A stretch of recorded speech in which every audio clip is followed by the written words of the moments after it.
Bienvenue à tous dans cette nouvelle vidéo et on se retrouve pour une nouvelle analyse sur le thème des méga évolutions et nous allons faire la dernière pour la première génération. Comme vous pouvez le voir à l'écran, c'est Mewtwo qui a obtenu non pas une, mais deux formes méga évoluées différentes, comme Dracofeu finalement. Sauf que là, on est dans le cas typique d'un Pokémon qui obtient une méga évolution alors que de base, il n'en a pas vraiment besoin, surtout qu'il en a obtenu deux. Pourquoi? Parce que Mewtwo, bah, c'est un énorme légendaire, clairement.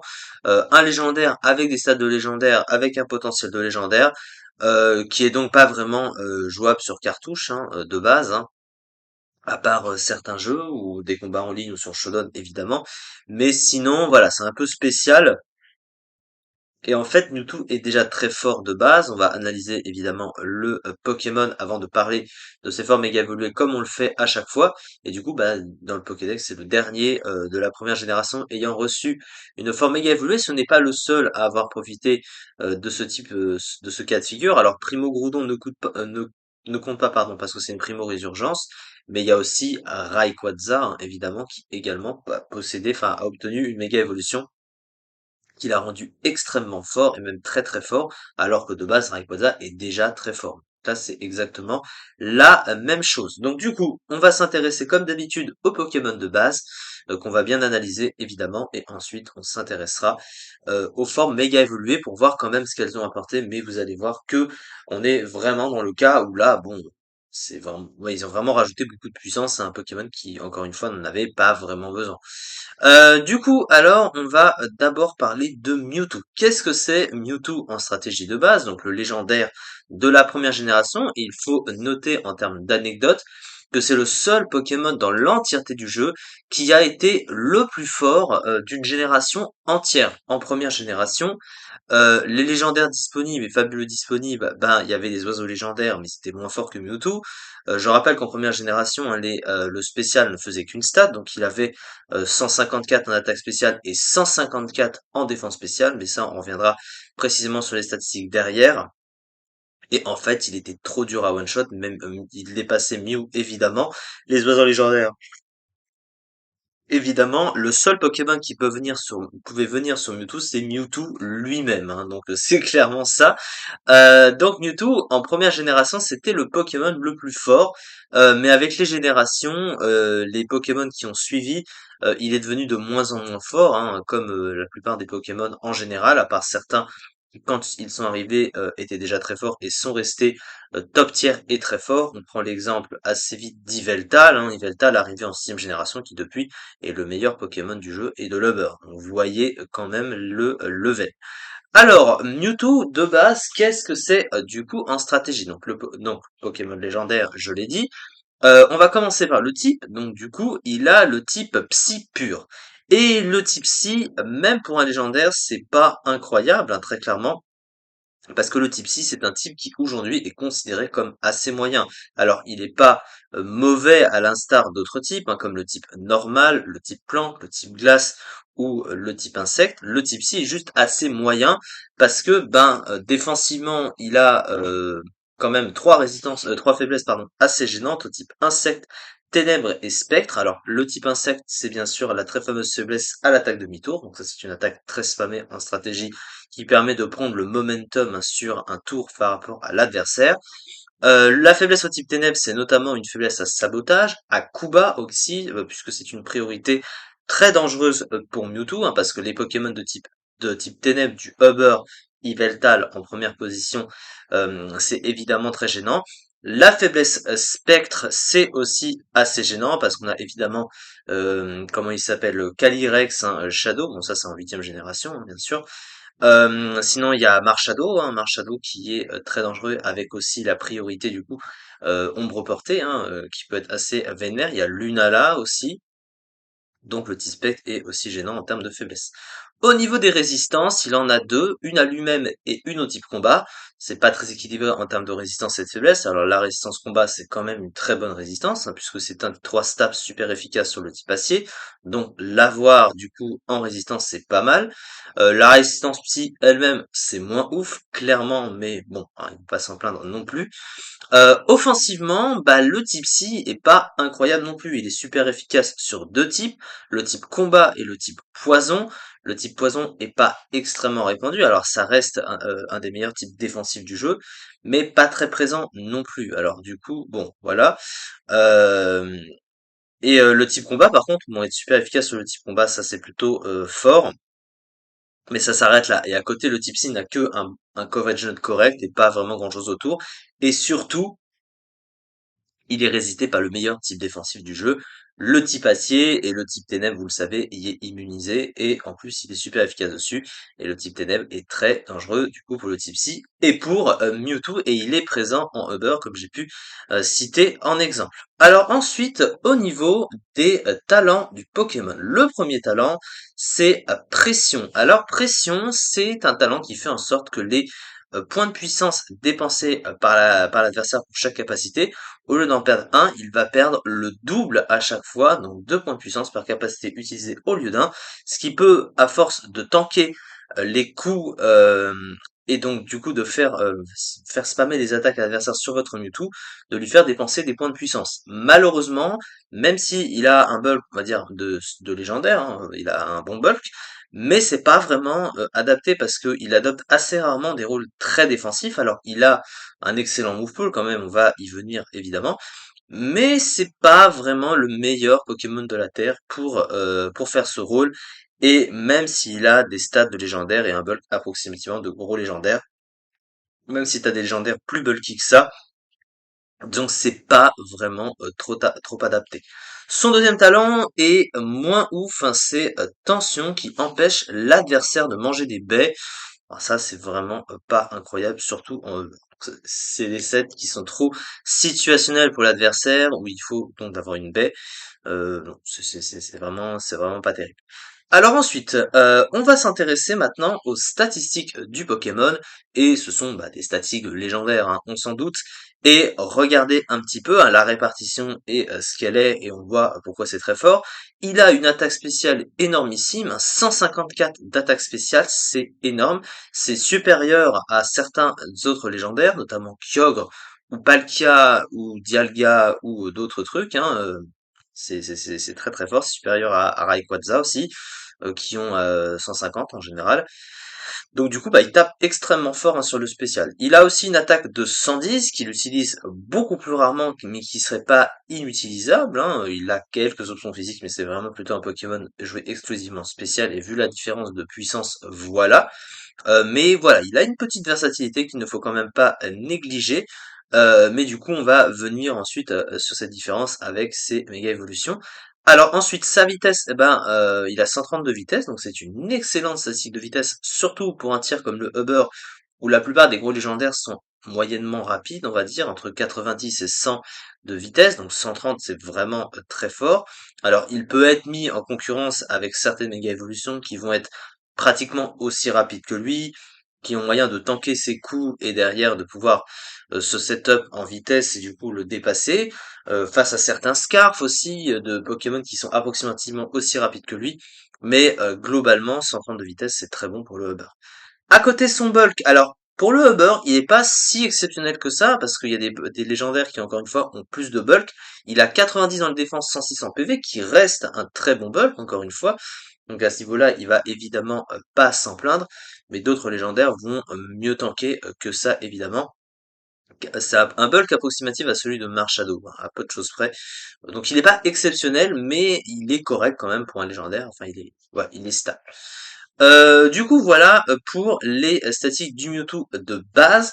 On va maintenant s'intéresser au move pool de Mewtwo.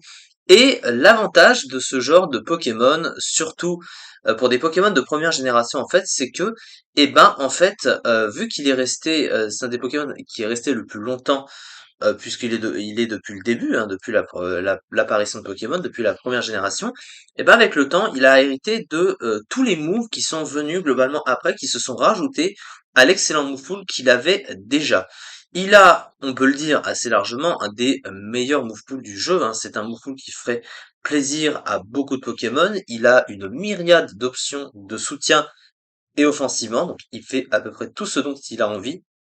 Alors, sur le plan offensif, bon, il a un peu, voilà, il a vraiment plein de choses. Alors, au niveau de ses stats-ci, alors, il a surtout une très bonne attaque signature qui s'appelle Frappsy, un Psy Strike qu'on peut voir ici, c'est 100 de puissance, 100% de précision, et qui, en gros, alors, ça a une façon assez particulière de taper. Alors, c'est basé sur l'attaque spéciale, hein, donc c'est sur les 154 d'attaque spéciale du Pokémon, mais au lieu de, un peu comme l'effet de choc psy, au lieu de taper sur la défense spéciale du Pokémon adverse, ça va taper sur la défense, et c'est assez pratique parce que si tu as des murs spéciaux qui veulent se cacher pour tanker tes attaques spéciales, et ben la frappe psy du coup va taper à l'inverse sur la défense physique tout en profitant de l'excellente attaque spéciale de Mewtwo, et du coup ça fait voilà, ça peut surprendre l'adversaire. C'est une très bonne attaque signature, donc ça clairement il va vraiment pas s'en plaindre. À côté, bah, il a les attaques de type psy classique, donc choc psy, mais du coup c'est moins fort que son attaque signature. Il a psycho qui peut baisser, hein, la défense spéciale de l'adversaire avec un certain pourcentage de chance, donc ça c'est plutôt très très correct. Et maintenant, sur le plan du coverage, eh ben, il a tout. Alors, il a aussi des options physiques, hein, même si il en a beaucoup moins, évidemment. Vous voyez, hein, il a Vampipoint, il a Séisme, il a les points élémentaires aussi, hein, il a Point de Feu, Point de Glace, Point Éclair, il a Éboulement, Lame de Roc, donc ouais, bon, il n'est pas vraiment joué physique, évidemment, il est joué exclusivement spécial. Vous voyez qu'il a des options physiques. Par contre, sur le spécial, il a vraiment plein de trucs, hein. Il a le Ball Beam déjà, il a le combo électrique glace, hein, il a Fatal Foot, Tonnerre, Laser Glace. Il possède également Déflagration, Expo Force, Lance-Flamme, voilà, Blizzard, Aura Sphère, etc., etc. Bref, il a vraiment plein de trucs. Il a Écosphère aussi. Donc vraiment, il est large, donc tu peux lui mettre un petit peu ce que tu veux, il a vraiment la couverture qu'il a besoin. Sur le plan maintenant du soutien, là encore, il a beaucoup d'options ce Pokémon. Il possède déjà l'accès à Plénitude, donc une bonne petite capacité de setup qui booste son attaque spéciale et sa défense spéciale évidemment d'un cran. Il possède également l'accès bah, du coup aux écrans, hein, comme on peut le constater ici. Il possède également l'accès à soins.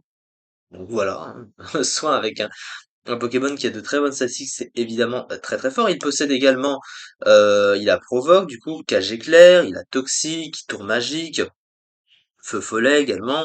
Donc, vous voyez que il a aussi Entrave, il a plein de trucs. Est-ce qu'il a Hypnose? Non, il a pas Hypnose, mais globalement, c'est très très fort. Donc, il a vraiment plein de choses. Il a vraiment un full très versatile. Alors après, encore une fois, il se retrouve un peu comme la majorité des Pokémon qui ont certains Pokémon qui ont un move pool très large et qui voudraient avoir plus que 4 capacités dans leur move pool, le fameux Force Slot Syndrome, mais en fait lui, bah en fait tu peux lui mettre des attaques, si tu lui mets le Bolt Beam par exemple, tu lui mets Electric Glass et que tu lui mets l'attaque Psy, bah ça suffira à lui-même globalement parce qu'il n'y a pas beaucoup de Pokémon qui résistent à ça.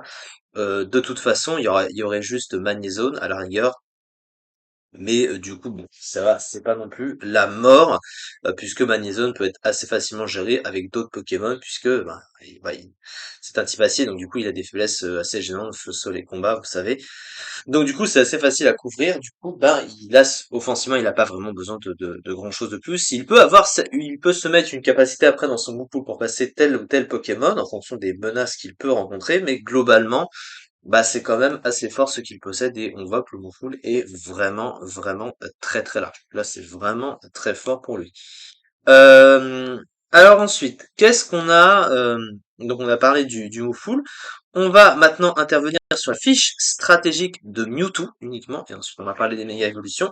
Alors, des statistiques générales remarquables, dont une attaque spéciale immense, la troisième la plus haute du tiers, couplée à une vitesse excellente, une attaque exploitable, un move pool parfait tant offensivement qu'en matière de placement, tout en pouvant endosser un rôle de soutien. Une très bonne attaque signature frappe-ci permettant à Mewtwo de se débarrasser des walls spéciaux comme le Vénard, un accès à Provoque lui donnant le moyen de Stall Break, voire Stall Breaker, un très bon talent pression lui permettant de renforcer son rôle de Stall Break s'il est joué avec Provoque, une bonne base de PV. Mais associé à des défenses moyennes pour le beurre, lui conférant un bulk à la limite du correct, un type si pur fondamentalement mauvais tant sur le plan offensif que sur le défensif, un second talent trade situationnel, tension, bien qu'utile en face de certains sets, mais encore une fois c'est trop situationnel. Alors, où est-ce qu'il se place ce cher Mewtwo?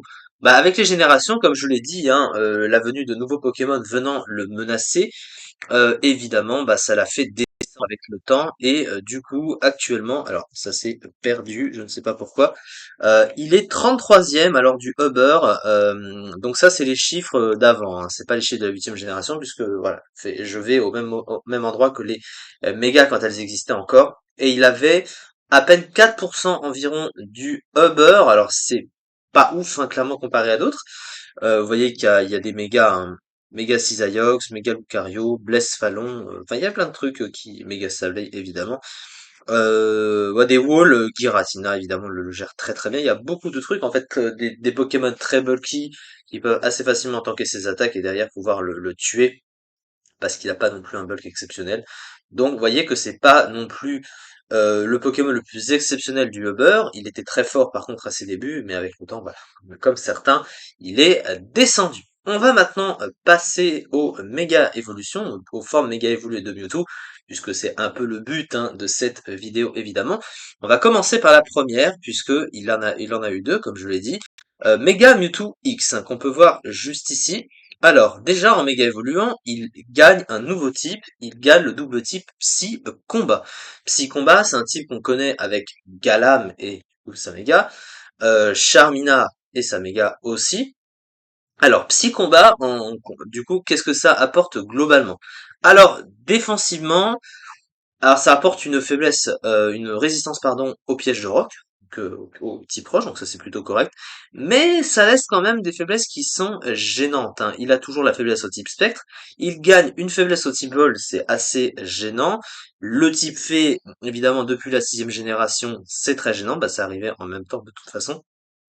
Donc au final, défensivement, ça fait pas vraiment une trop grosse différence, mis à part la résistance au piège de roc, puisque là, ça laisse quand même trois faiblesses assez gênantes. Offensivement, bah ça apporte toujours plus, parce que le type combat, c'est un stab super efficace sur le type acier, donc ça, il va évidemment pas s'en plaindre.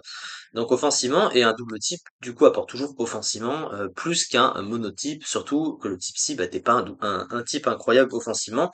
Mais du coup voilà, alors il y a certains Pokémon, notamment Mégaténéfix, hein, qui va évidemment pouvoir être immunisé à ces deux stabs, donc du coup il va falloir aller chercher un coverage pour passer Mégaténéfix, donc une attaque de type fée si besoin est.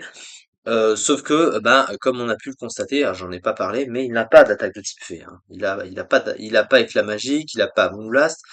Donc à part ça, voilà, c'est un Pokémon qui peut le gérer même en méga, mais du coup, sinon le double type est pas incroyable, mais il apporte offensivement au Pokémon parce que ça reste un double stab et c'est toujours, on préfère toujours le double stab évidemment pour une meilleure couverture, offensive ou défensive, même si défensivement ça fonctionne pas toujours, là au moins offensivement c'est pas mal.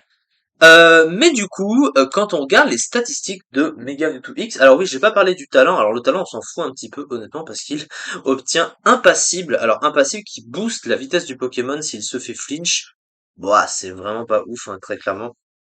C'est très rarement utile en combat. Mais par contre, regardez un petit peu les statistiques du Pokémon. Et vous comprenez pourquoi Game Freak y est allé un petit peu de main morte, hein, puisque bon, ils ont décidé de prendre un gros légendaire et de le booster aux hormones pour voir ce que ça donne. Et regardez les boosts de stats. Alors, il passe de 110 en attaque à 190, ce qui en fait le Pokémon ayant une base statistique, la base statistique d'attaque la plus haute si tu retires les talents comme par exemple Megamistibule Coloforce qui artificiellement a plus que lui, mais sur la base de stats sans talent, c'est celui qui a la plus haute, hein. Donc du coup, il n'y a pas au-dessus. 190 du coup d'attaque, c'est énorme. La statique d'attaque spéciale, elle ne change pas. La vitesse non plus, il gagne juste un peu plus de bulk, qui passe de 90 dans les défenses à 100, ce qui lui permet de mieux tanker les coups, donc ça, il va évidemment pas s'en plaindre. Alors, en vrai, l'assassin d'attaque, finalement, c'est très fort, mais c'est pas forcément le plus rentable pour cette forme-là, parce que de base, Mewtwo, c'est un Pokémon spécial, hein, c'est pas un Pokémon physique, mais en faisant ça, bah, tu vas vouloir utiliser ses attaques physiques, mais en général, c'est toujours plus des attaques spéciales qui fonctionnent, hein. Donc du coup, et puis vous voyez que ici, donc vous voyez que même là, on utilise des attaques spéciales, enfin une attaque spéciale en plus d'attaques physiques, hein. Donc en général, voilà, c'est un peu moins utile parce que bon, on préfère le jouer, il a beaucoup plus d'options offensives spéciales, on l'a vu. Mais du coup, ça reste quand même très fort, donc voilà. Si tu l'utilises avec le peu d'options physiques qu'il possède, ça peut être très fort, mais c'est toujours plus rentable spécial, et puis même pour son attaque signature, c'est mieux sur le spécial. Du coup, voilà pour cette forme. Alors, qu'est-ce qu'elle a changé du coup on va à côté, donc au niveau de la fiche stratégique, parce que c'est toujours important de voir ça. Une statistique d'attaque énorme couplée à une excellente attaque spéciale, de bons PV et de bonnes défenses pour un Pokémon offensif, une très bonne statistique en vitesse également, un excellent bon pool, un bon double type offensivement, mais un talent très rarement utile, un double type assez désavantageux défensivement, avec plusieurs faiblesses géantes et courantes en speed taille avec Mega Ectoplasma qui a la même base de vitesse et qui a Marcombe, donc si jamais il tombe contre un Mega Ectoplasma, s'il ne parvient pas à gagner le speed type, il se fait détruire, hein, il ne peut même pas se barrer, mais après évidemment son type psy est super efficace sur Mega Ectoplasma, donc vous voyez que faut faire attention quand même, hein. Et puis après, bon, il a globalement les mêmes concurrents, et puis et par rapport à ses faiblesses, du coup, bah en fait, la faiblesse fait notamment, qui du coup le met en danger face à notamment Xerneas, hein, qui est beaucoup plus haut dans le tiers. Sa faiblesse vol, bon, ça le met en danger face à certains Pokémon de type vol également, bon Rayquaza ou Yveltal déjà. Donc du coup, bon, ça, en gros, cette méga évolution, de base, Mewtwo était déjà fort, et cette méga, bah, lui apporte quelque chose, même si encore une fois, il n'en avait pas besoin, mais ce qui est plus rentable, c'est toujours de l'utiliser sur le spécial, en fait. Et c'est pour ça que c'est plutôt son autre méga évolution qu'on va privilégier. Alors, au niveau du classement, on va se rendre compte, et qu'au final, Mega Mewtwo X est moins utilisé que Mewtwo de base, il avait environ 3% du tiers, donc il est moins bien classé de quelques places par rapport à Mewtwo de base. Par contre, Mega Mewtwo Y, qui est juste là, est plus utilisé que Mewtwo et que Mega Mewtwo X, donc c'est celle-ci qui va plus nous intéresser du coup, avec en étant 22e du classement ici, avec un peu plus de 6% du tiers. Et pourquoi? Eh ben en fait ça va se voir dans les statistiques, mais du coup on va en parler. Alors Mega Mewtwo Y, qu'est-ce que ça donne? Eh bien, alors déjà au niveau du type, il n'a pas de double type, celui-là il conserve le type Psy. Le talent qu'il obtient, c'est Insomnie qui empêche le Pokémon de dormir, donc ça c'est pas vraiment très très ouf non plus. Mais regardez les statistiques, c'est un peu l'inverse, puisque Mega Mewtwo X lui était boosté sur l'attaque physique, là Mega Mewtwo Y est boosté sur le spécial, et il passe de 154 d'attaque spéciale à 194, ce qui en fait du coup le Pokémon ayant la plus haute statistique de base sur le spécial. Il fait des dégâts énormissimes, 194, rendez-vous compte, c'est plus fort que tous les légendaires, y compris Mega Rayquaza, même si Mega Rayquaza a des spécificités à côté, c'est plus fort que Mega Rayquaza, hein. Il faut bien se rendre compte de ça. Euh, alors après, à côté, alors il passe de 110 à 150 en attaque, mais ça c'est pas vraiment très utile. Il passe de 90 à 120 en SPDF, donc il gagne de la SPDF, il gagne de la vitesse, ce qui n'est pas le cas de Megamoto X, donc ça, très pratique, hein, il passe à 140 du coup. Mais là où le bas blesse, c'est que par contre la défense, elle baisse. Donc là, c'est assez étonnant. On aurait pu croire que ils augmenteraient la statistique aussi, mais elle passe à 70, qui est là par contre est très mauvais. Ça veut dire que cette forme-là est très fragile sur le physique et aux priorités qui tapent sur le physique, notamment ombre portée ou coup bas. Donc ça reste un gros point faible qu'il possède, mais au-delà de ça, c'est plus rentable parce que Mewtwo de base est plus utile sur le spécial, là il tape encore plus fort, et surtout il est plus rapide. Donc ça c'est vraiment voilà, c'est quand même assez dangereux et on comprend pourquoi du coup il était mieux classé que l'autre.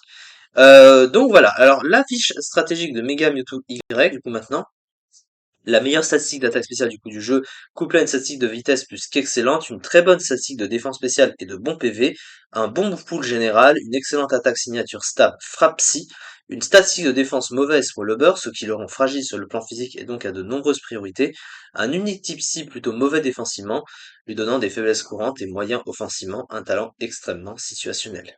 Du coup, donc je vous ai montré un peu le classement, vous voyez qu'il était effectivement le plus haut classé. Donc voilà, c'est un Pokémon, donc Mewtwo, un Pokémon légendaire, qui a reçu 2 méga évolutions, alors qu'il était déjà globalement assez fort, même s'il n'était pas le plus haut classé comparé à d'autres non plus. Mais bon, là, clairement, c'est pas le même type de comparaison. D'habitude, on a tendance à dire qu'un Pokémon obtient une méga évolution pour s'améliorer. Globalement, on a vu des Pokémon qui étaient très mauvais, très bas dans les tiers et qui sont passés beaucoup plus haut dans les tiers grâce à la méga.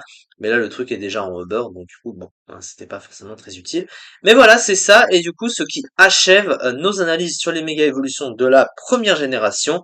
Donc, à partir des vidéos suivantes, on va passer à la deuxième génération et de savoir quels Pokémon ont reçu une méga évolution et ce que ça leur apporte. Bref, le type d'analyse ne change pas, la façon d'analyser ne change pas non plus.